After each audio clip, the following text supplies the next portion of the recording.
Estudo Bíblico. Série Ouvindo a Voz de Deus. Apresenta estudo número 9. A verdade sobre a morte. A morte é uma inimiga cruel e a maioria das pessoas já sentiu a dor e a tristeza que ela traz. Hoje, no mundo cristão, há muitos ensinos sobre o estado do homem na morte. Alguns creem que os bons, quando morrem, vão direto para o céu.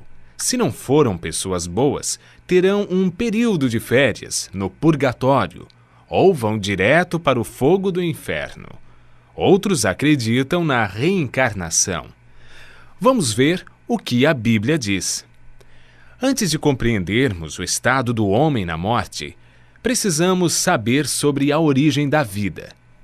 O homem é formado por dois ingredientes: pó da terra e fôlego de vida. A união desses dois elementos resulta em vida. Gênesis capítulo 2, verso 7 declara: Então formou o Senhor Deus ao homem do pó da terra, e lhe soprou nas narinas o fôlego de vida, e o homem passou a ser alma vivente. É importante notar que o homem, ao ser criado, não recebeu uma alma, mas tornou-se alma vivente. Isto significa que quando falta um desses dois elementos, pó ou fôlego, a alma morre. Ezequiel afirma claramente em seu livro, no capítulo 18, verso 4, o seguinte: A alma que pecar, essa morrerá. O ensino da imortalidade da alma não tem fundamento bíblico. Segundo Timóteo, capítulo 6, verso 16, afirma que somente Deus possui imortalidade e habita em luz inacessível, a quem homem algum jamais viu e nem é capaz de ver. Gênesis 3, verso 19, afirma: Porque tu és pó, e ao pó tornarás. Eclesiastes 12, verso 7, diz que por ocasião da morte, o pó volte à terra como era, e o espírito volta para Deus que o deu. O espírito que ele deu na criação foi o fôlego de vida. A palavra espírito, que vem do hebraico ruach e do grego nefesh, é empregada 1.700 vezes na Bíblia, sendo algumas vezes traduzida por fôlego e outras por espírito, podendo ser usadas alternadamente. Portanto, espírito na Bíblia nunca se refere a uma entidade consciente, desencarnada. Pelo contrário, Davi afirma: os mortos não louvam ao Senhor, nem os que descem ao silêncio. Salmos 115, 17.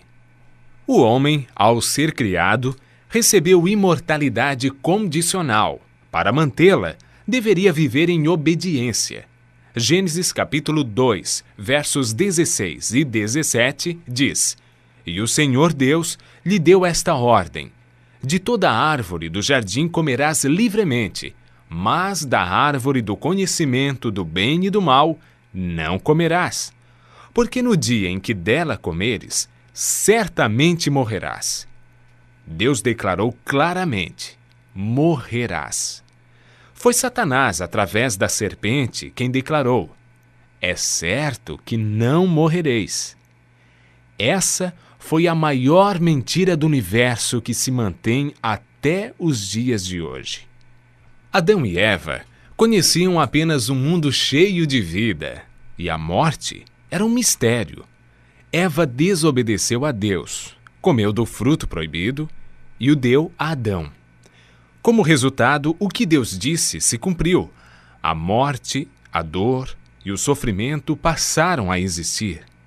Após o pecado, herdamos uma natureza egoísta, que não tem prazer em estar na presença de Deus. O que a Bíblia ensina sobre o estado do homem na morte? Lemos em Eclesiastes 9, versos 5 e 6. Os vivos sabem que hão de morrer, mas os mortos não sabem coisa nenhuma, nem tampouco terão eles recompensa, porque a sua memória jaz no esquecimento. Amor, ódio e inveja para eles já pereceram, para sempre não têm eles parte em coisa alguma do que se faz debaixo do sol. A Bíblia diz que os mortos não sabem coisa alguma, portanto, não podem comunicar-se com os seres vivos, nem os vivos com eles. A pessoa, quando morre, permanece na sepultura, em um estado de inconsciência. Jesus considerou a morte como um sono. Antes de ressuscitar a Lázaro, afirmou: nosso amigo Lázaro adormeceu, mas vou despertá-lo. Jesus apresenta a solução para a morte em João capítulo 5, versos 28 e 29. Não vos maravilheis disto, porque vem a hora em que todos os que se acham nos túmulos ouvirão a sua voz e sairão.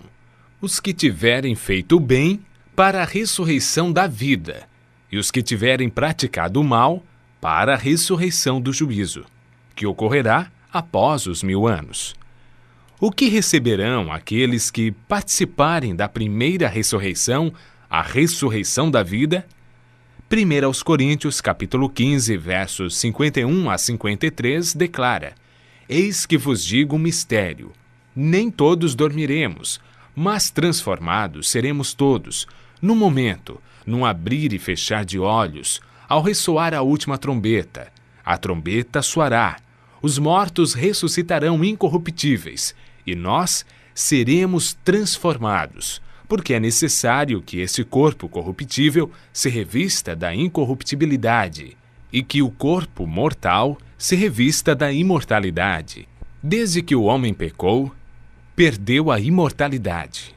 Mas, por ocasião da segunda vinda de Cristo, os que o aceitaram como seu Salvador receberão a dádiva da imortalidade conquistada por Jesus na cruz. João afirma, e o testemunho é esse, que Deus nos deu a vida eterna, e esta vida está no seu Filho. Aquele que tem o Filho tem a vida. Aquele que não tem o Filho de Deus não tem a vida. Cristo promete que o vencedor de nenhum modo sofrerá dano da segunda morte. Aqueles que aceitam a Cristo e a salvação que Ele traz experimentarão alegria indescritível por ocasião de sua vinda. Desfrutando felicidade eterna, passarão toda a eternidade em companheirismo com o seu Senhor e Salvador. Continue ouvindo a voz de Deus e obedecendo a sua palavra, e desfrute pela fé a esperança da imortalidade.